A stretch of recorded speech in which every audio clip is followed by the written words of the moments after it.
Yes sir. चलिए आज का न्यूज़पेपर चालू करते हैं। आज की न्यूज़ में ज़्यादा इंपॉर्टेंट न्यूज़ नहीं आई है बेटा, ठीक है। सबसे पहले देखिए, एमिड protest centre hikes MSP for rabi crops, ठीक है। हमारा जो एग्रीकल्चरल सीजन होता है, ईयर होता है, उसको हम 3 क्रॉप्स में डिवाइड करते हैं, खरीफ, रबी और ज़ैद क्रॉप्स। तो डू रिमेम्बर कौन से क्रॉप्स खरीफ क्रॉप में आती है, कौन से क्रॉप रबी क्रॉप्स में आती है। कहीं से भी निकालिए, बुक से निकालिए, इंटरनेट से निकालिए या कहीं से भी निकालिए। ये सारे क्रॉप्स आपके लिए बहुत इंपॉर्टेंट है, ठीक है। कौन से कई बार एग्जाम में मैंने देखा है, ठीक है।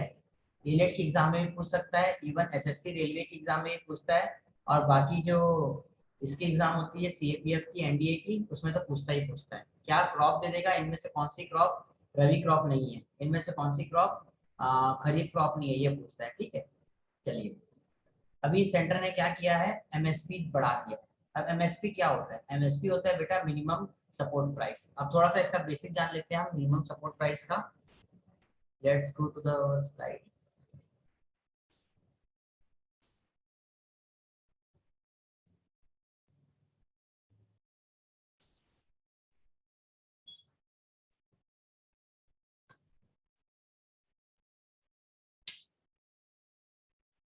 जस्ट गिव मी वन सेक।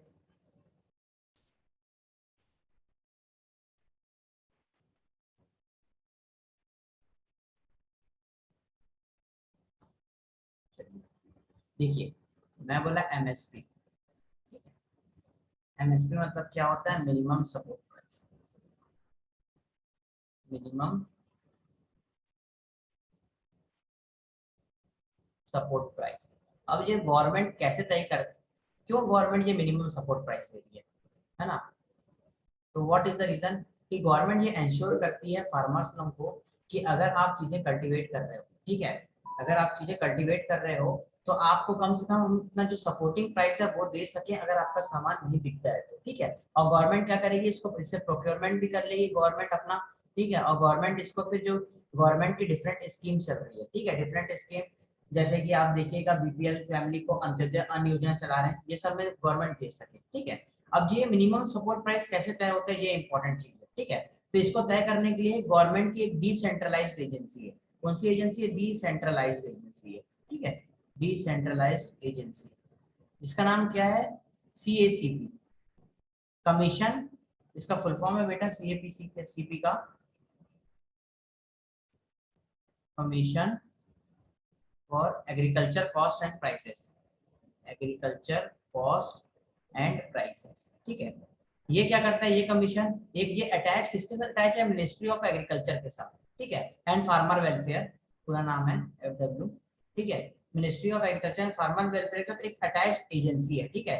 ये काम क्या करती है, इसको बोलते हैं शॉर्ट में सीएपीसी, सीएसीपी। ये क्या करती है, ये देखिए कि हर साल ये एमएसपी डिसाइड करती है। एमएसपी ये कैसे डिसाइड करती है, मतलब ये सजेस्ट करती है मिनिस्ट्री को कि आप इतना एमएसपी रखिए। ये कैसे करती है, सबसे पहले इनपुट कॉस्ट देखती है, ठीक है, कि कितना इनपुट कॉस्ट लगा है उस साल फार्मर को, ठीक है। फिर अगर हम इतना एमएसपी दे देंगे तो हमारा कंज्यूमर पे क्या इम्पैक्ट पड़ेगा, हमारा इन्फ्लेशन कितना होगा, कंज्यूमर पे क्या इम्पैक्ट पड़ेगा, इन्फ्लेशन क्या होगा, ठीक है। फिर agriculture and non agriculture sector को बैलेंस करने की कोशिश करती है, ऐसे बहुत सारे फैक्टर दिखती है। उसके बाद ये कमेटी डिसाइड करती है, ये कमीशन डिसाइड करता है कि कितना आपको क्या देना है, कितना आपको एमएसपी देना है, ठीक है। अब ये सजेस्ट कर दिया एमएसपी, इसके बाद ये ministry of agriculture and family welfare को किया, फार्मर वेलफेयर को, सॉरी। फिर ये क्या करते हैं, ये जाता है cabinet committee on economic affairs. अब मैंने आपको बताया cabinet committee on economic affairs क्या होता है, कैबिनेट कमेटी क्या होता है, ये मैंने बताया, इंपॉर्टेंट कमेटी है, उसमें सबसे important committee cabinet committee on economic affairs. ये मंजूर करती है किसको, ये जो प्राइस बोली है इसको मान लेती है, ठीक है। तो एग्जाम में पूछेगा, कई बार पूछता है कि कौन बनाता है, तो सीएसीपी बनाता है, और कौन अप्रूव करता है, CCEA. Please do remember this point. Is it clear to everybody, please reply बेटा। Yes sir. अरे आप लोग रिप्लाई नहीं करोगे तो फिर मैं कैसे आगे बढ़ूंगा। Yes sir. सारे बच्चे प्लीज रिप्लाई कर दीजिए।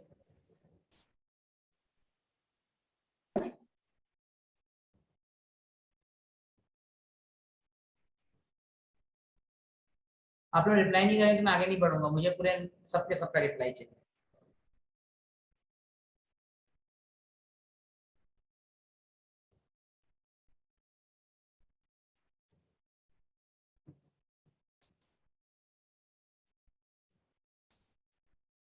चलिए, टू रिमेम्बर दिस पॉइंट, है ना, कि एमएसपी कौन डिसाइड करता है? एमएसपी डिसाइड करता है commission for agriculture cost and prices. ठीक है, ये एक डिसेंट्रलाइजेशन एजेंसी है, ये सब कुछ सारे फैक्टर्स को पढ़ता है। फिर ये क्या बोलता है, इतना होना चाहिए एमएसपी इस साल के लिए। फिर ये क्या करता है, ये cabinet committee on economic affairs को अप्रूव करता है, और हम लोग कैबिनेट कमेटी ऑलरेडी डिस्कस कर चुके हैं। ठीक है, एक कैबिनेट कमेटी, एक पार्लियामेंट्री कमेटी भी एट लेंथ डिस्कस किए थे, कैबिनेट कमेटी भी एट लेंथ डिस्कस किए थे। ठीक है, चलिए अब इसको पढ़ लीजिए एक बार, छोड़िए मत पढ़िए, इसे घर में पढ़ लीजिएगा आप लोग बाद में। अभी नेक्स्ट चीज देखते हैं, cabinet approves incentive scheme for textile sector. ठीक है, अब प्लीज यहाँ से सिर्फ इतना पढ़िए, ये पैराग्राफ पढ़िए सिर्फ, फर्स्ट वाला, cabinet approves incentive scheme for textile sector. Please go ahead.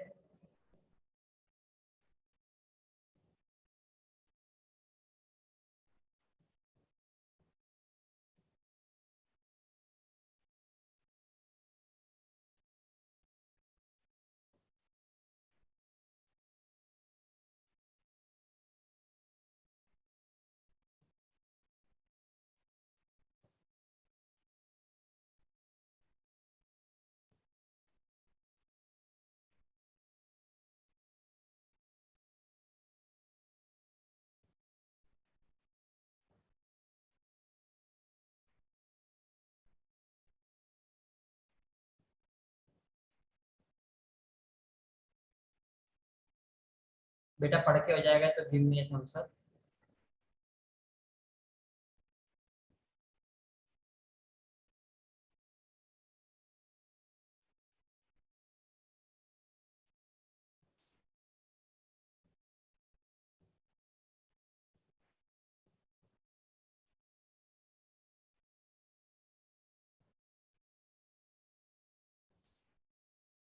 चलिए, अब देखिए क्या बोल रहा है, कैबिनेट अप्रूव किया है incentive scheme for textile sector.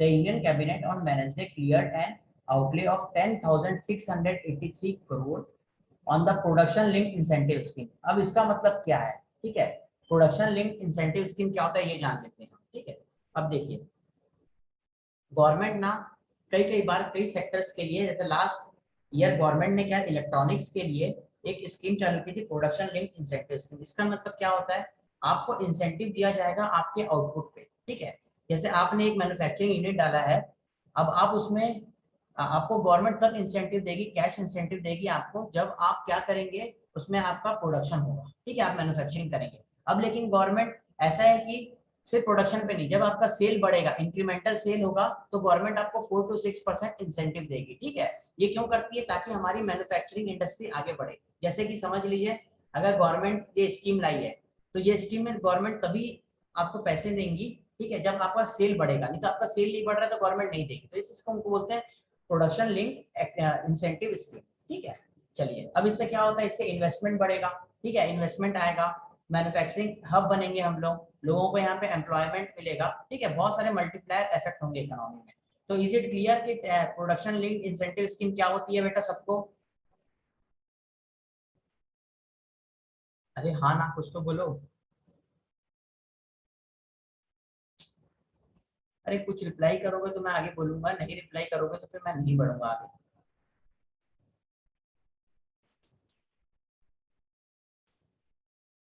सबका माइक बंद हो गया है क्या आज ही के दिन? कितने बच्चे? चलिए ठीक है, मेरा यस काम सर। बस। ओके, थैंक यू बेटा। चलिए नेक्स्ट पे आते हैं। Supreme court result door to door vaccination plea. ठीक है, प्लीज ये सुप्रीम कोर्ट का जो वो है ऑब्जर्वेशन, इसको पढ़ लीजिए।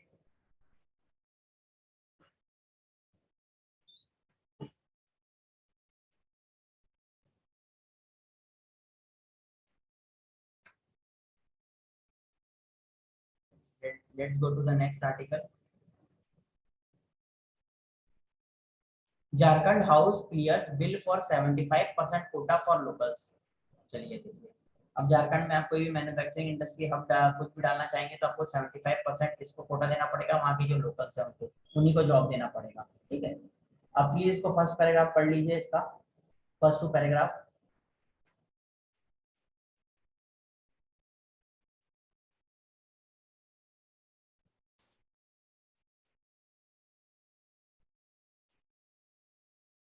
डू रिमेम्बर ये वाले पॉइंट कि झारखंड थर्ड स्टेट बन जाएगा। इसके पहले कौन कौन था? आंध्र प्रदेश और हरियाणा।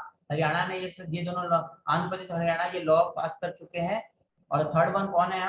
अब थर्ड वन है हमारा झारखंड। ठीक है, डू रिमेम्बर दिस पॉइंट।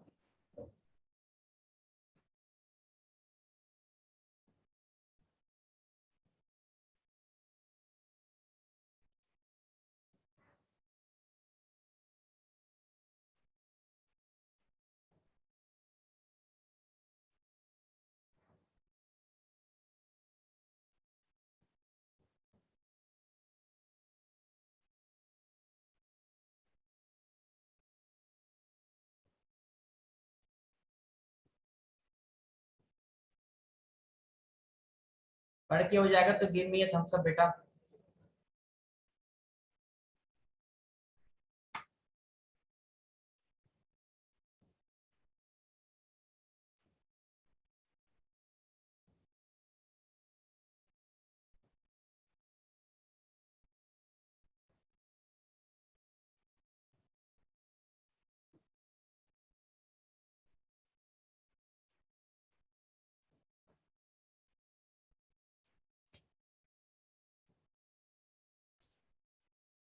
जो भी बच्चे क्लैट की तैयारी कर रहे हैं प्लीज, जो मैंने commission for agriculture cost and prices बताया है उसको नोट कर लीजिएगा। और cabinet committee on economic affairs approve करती है एमएसपी, उसको नोट कर लीजिएगा। ठीक है, फिर एक और न्यूज आई थी अभी। ठीक है, वो न्यूज क्या थी? Basically literacy day celebrated. ठीक है, ये इंटरनेशनल लिटरेसी डे होता है बेटा 8 सितंबर को। Do remember this point. International literacy day हम सेलिब्रेट करते हैं 8 सितंबर को। ठीक है, कई बार ऐसे सब एग्जामिनेशन में क्वेश्चन पूछ लेते हैं। Those who are preparing for SSC and railways and also for the CLAT. ठीक है, इंटरनेशनल लिटरेसी डे हम सेलिब्रेट करते हैं 8 कौन से 8 सितंबर को। ठीक है, किसी का बर्थडे होगा उसी दिन से याद कर लीजिएगा आप। नहीं होगा तो बोलना दिवेश सर का बर्थडे याद कर लो, इसी से 8 सितंबर को था।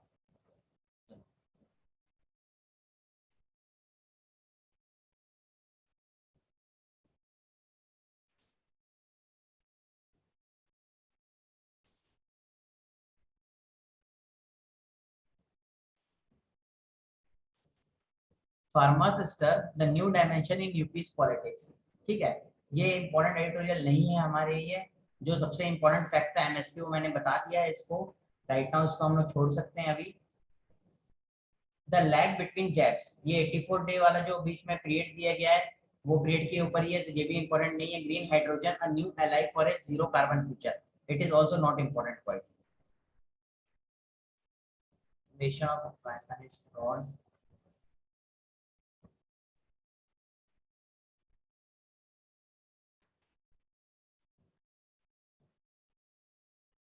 Please note down this point. Ceasefire with NSCN-K Niki group. अब प्लीज देखिए कि ये जो है NSCN ये क्या है? ये national socialist council of Nagaland, ये भी एक इंसर्जेंट ग्रुप है। ठीक है, ये भी एक इंसर्जेंट ग्रुप है। जैसे कल हमने उल्फा पढ़ा था। ठीक है, कल हमने उल्फा पढ़ा था जो असम में एक्टिव था। ये कहाँ पे? नागालैंड एंड ज्वाइनिंग एरियाज में एक्टिव है। ठीक है, नॉर्थ ईस्ट में। तो हो सकता है कि आपको उल्फा पूछेगा कहाँ पे है, आप बताओगे असम में। Match the following. NSCN कहाँ पर एक्टिव है? National socialist council of Nagaland. ठीक है, ये कहाँ पे एक्टिव है? ये नागालैंड के एरिया में। कई बार आपके एग्जाम में इसका फुल फॉर्म भी पूछ सकता है कि ये इंसर्जेंट ग्रुप का फुल फॉर्म क्या है। तो do remember this point please. इसके बहुत सारे फैक्शंस है, लेकिन अभी सिर्फ ये जानिए national socialist council of Nagaland. ठीक है, agreement will boost the Naga peace process under way says home ministry. अभी हमारी मिनिस्ट्री ये इंसर्जेंट ग्रुप से टॉक कर रही है। ठीक है, क्यों कर रही है? ताकि वहां पे क्या वो पीस वापस आ सके। ठीक है, इन लोग अपने सेपरेटिज्म, अपना इन लोग एक सेपरेट लैंड मांग रहे हैं जो गवर्नमेंट ऑफ इंडिया अभी दे नहीं सकते, एक सेपरेटिस्ट टेंडेंसी है। तो ये ग्रुप है जो उसका नाम है NSCN। ठीक है, हमने कल पढ़ा था उल्फा। उल्फा को भी प्लीज कॉपी में लिखिएगा। मैं बोला था आपको नॉर्थ ईस्ट के सारे में आपको जो भी हमारे इंसर्जेंट ग्रुप है इंडिया में, ठीक है, उनके बारे में बताऊंगा। ठीक है, चलिए।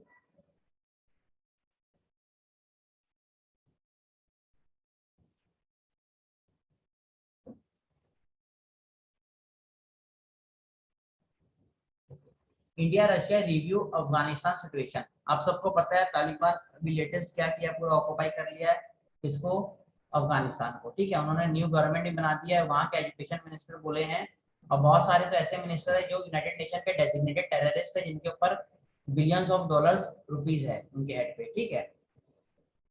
अब प्लीज इसको नोट कर लीजिए आप लोग, ठीक है। दो, एलईटी एंड जेईएम। एलईटी का फुल फॉर्म क्या है, कोई बताएगा मेरे को? बेटा बताइए, एलईटी का फुल फॉर्म क्या है और जेईएम का फुल फॉर्म क्या है, please. Lashkar Lashkar A Taiba. JeM का?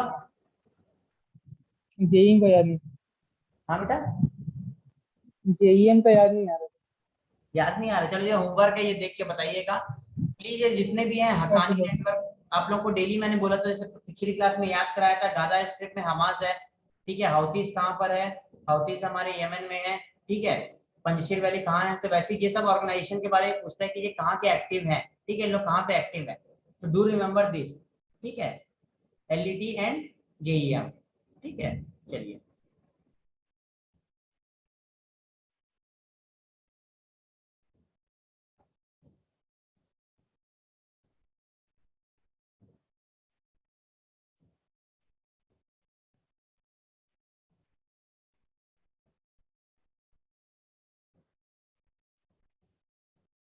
देखिए अब एक नया बिल आने वाला है, नेक्स्ट सेशन में हमको मिलेगा। अभी सिर्फ इसको ड्राफ्ट किया जा रहा है, जिसका नाम है draft bill on drugs, cosmetic and medical devices, ठीक है। हमारी इंडिया की फार्मास्यूटिकल इंडस्ट्री जो बहुत ज्यादा आगे है, ठीक है, और सबसे ज्यादा हम लोग फार्मास्यूटिकल इंडस्ट्री बहुत एक्सपोर्ट करती है हमारी, ठीक है। थर्ड वर्ल्ड कंट्रीज में स्पेशली हम एक्सपोर्ट करते हैं, हम जेनरिक ड्रग बहुत ज्यादा बनाते हैं, ठीक है। जो भी ड्रग्स बहुत महंगी होती है, जो इंडियन कंपनी है उसकी जेनरिक वर्जन बनाती है और एक्सपोर्ट करती है, ठीक है। इवन आप देखेंगे जैसे मेडिसिन जिसका प्राइस है 1 लाख 1.2 लाख, उसको हम 8,000 रुपीज बना लेते हैं। बेटा एक मिनट रुकिए तो प्लीज।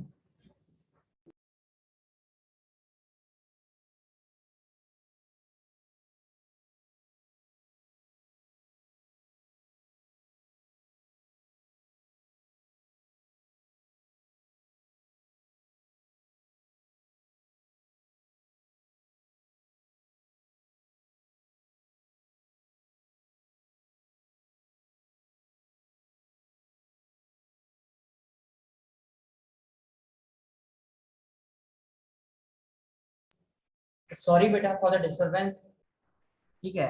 हाँ, तो देखिए हम जो बिल बना रहे हैं, draft bill on drugs, cosmetic and medical devices, ठीक है।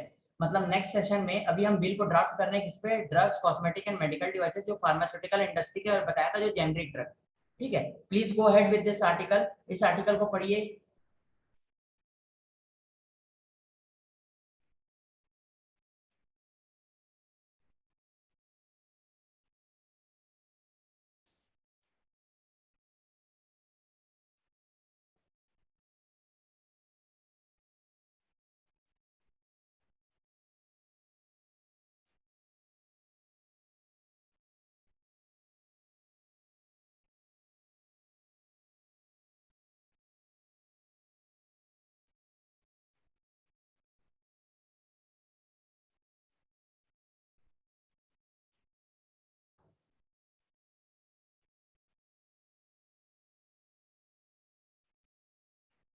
चलिए पढ़ लेंगे तो गिव मी ए थम्स अप। सारे मेंबर्स के नाम याद मत करिएगा, ठीक है। सिर्फ एक रफ आइडिया लीजिए कि कैसे बिल ड्राफ्ट होता है, कहाँ जाता है, ठीक है।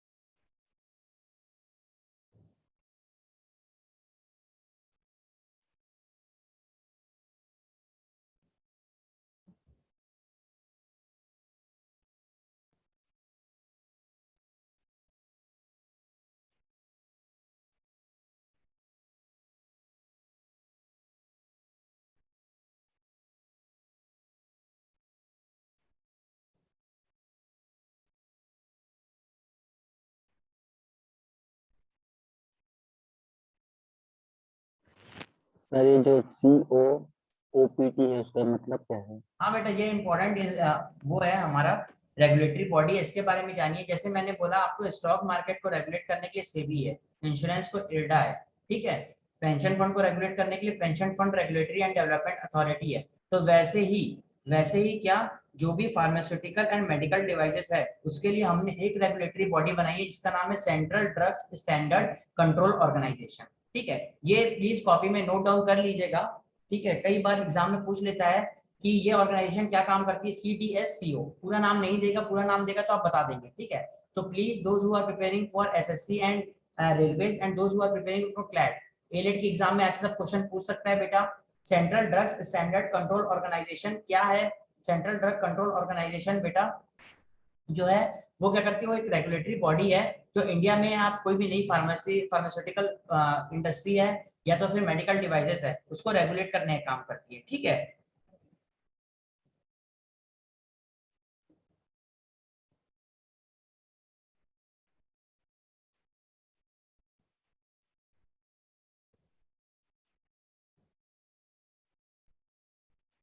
पढ़ के हो जाएगा तो गिव मी ए थम्स अप।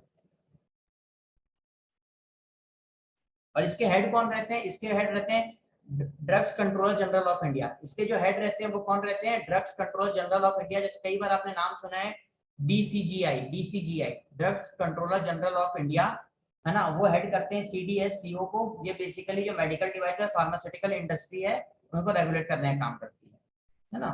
चलिए, पढ़ लिया सबने?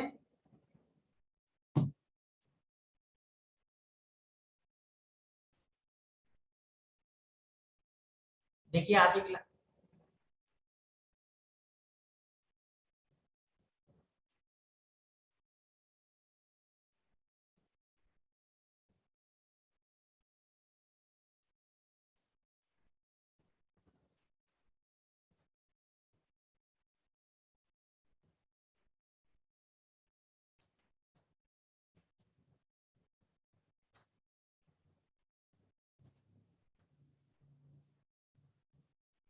बेटा सबका पढ़ के हो गया?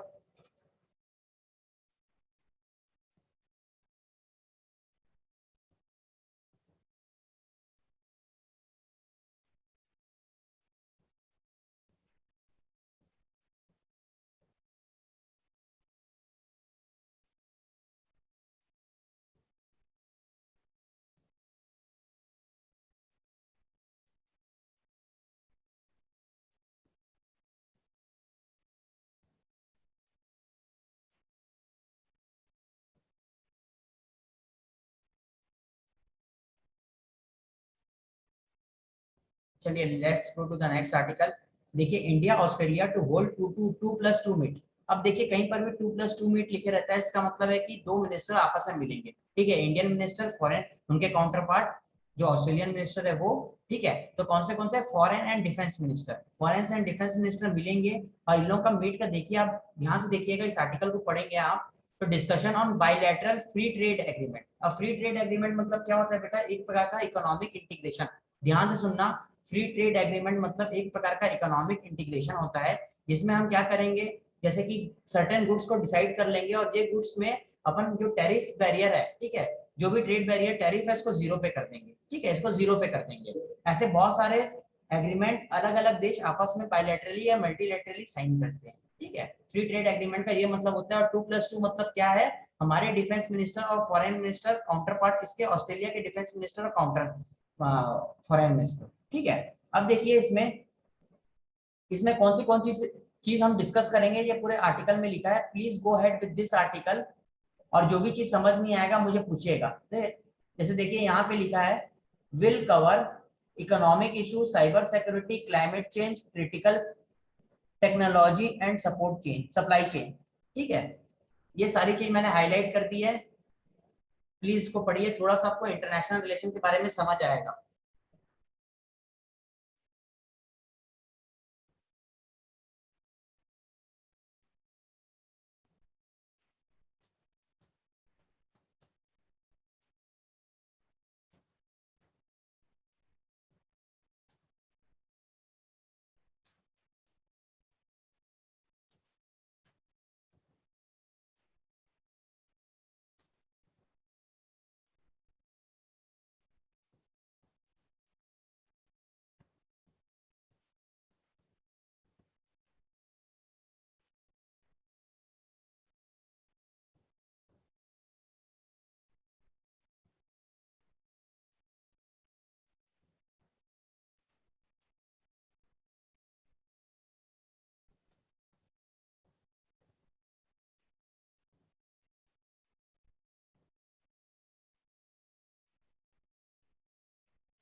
बेटा सबका पढ़ के हो जाएगा तो गिव मी ए थम्स अप।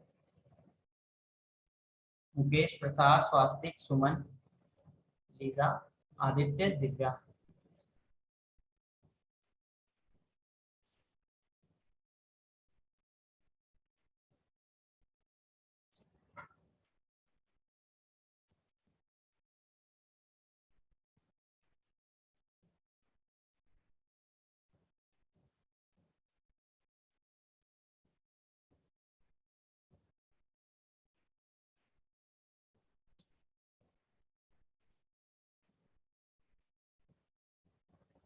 सबका हो गया? Yes sir. चलिए, बाकी बच्चे भी हो गया ना पढ़ के? देखिए मैंने वाटर मार्क भी कर दिया है। Will cover economic issue, cyber security. आपको पता है साइबर सिक्योरिटी अब सबसे इम्पोर्टेंट है। बोल रहे हैं जो नेक्स्ट वॉर होगा वो लैंड, एयर और वाटर पे नहीं होगा, बल्कि कहाँ होगा? साइबर स्पेस में होगा। ठीक है। Climate change, critical technology and supply chain. ठीक है, चलिए इसके बारे में थोड़ा सा जान लीजिए आप लोग।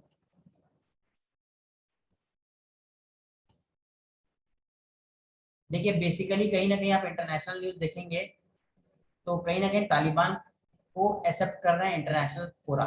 यूएस क्या बोल रहा है? ये तालिबान के बिहेवियर पे डिपेंड करेगा कि उनको सैंक्शन रिलीफ दें कि नहीं दें। ठीक है, इनके बिहेवियर पे क्या बिहेवियर देखेंगे पता नहीं। चाइना है, वो क्या बोल रहे हैं? तालिबान गवर्नमेंट है क्या है वो? एंड टू एनआरकी की है तालिबान गवर्नमेंट ने, मतलब ये एक्सेप्ट कर लिए। ठीक है, कहीं ना कहीं इवन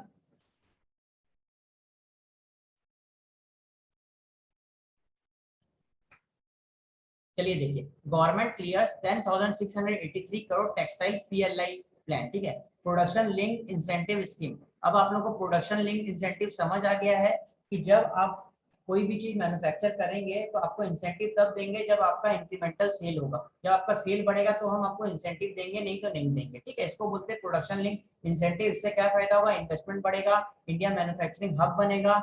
और क्या फायदा होगा? पहला इन्वेस्टमेंट बढ़ेगा और लोकल लोगों को जॉब मिलेगा। तो ये तीन तो स्ट्रेट फॉरवर्ड फायदे हैं। ठीक है, हमारा इंपोर्ट भी कम होगा अगर हम खुद में इलेक्ट्रॉनिक्स को, इलेक्ट्रॉनिक इंडस्ट्री अगर हमारी बूम पे आ गई। और ये हर चीज के लिए नहीं देते, ये लोग नोटिफाई करते हैं किसके लिए देना है प्रोडक्शन लिंक इंसेंटिव स्कीम और किसके लिए नहीं देना है। ठीक है, रिसेंटली अभी 13 सेक्टर्स पे दिया जा रहा है प्रोडक्शन लिंक इंसेंटिव स्कीम। ठीक है, चलिए okay, that's all for today बेटा। इतना ही है आज के न्यूज में, बहुत इंपॉर्टेंट नहीं है। ठीक है, and do remember about Paralympics. देखिए पैरालंपिक के जो सारे डाटा हैं प्लीज इसे अच्छे से पढ़िएगा।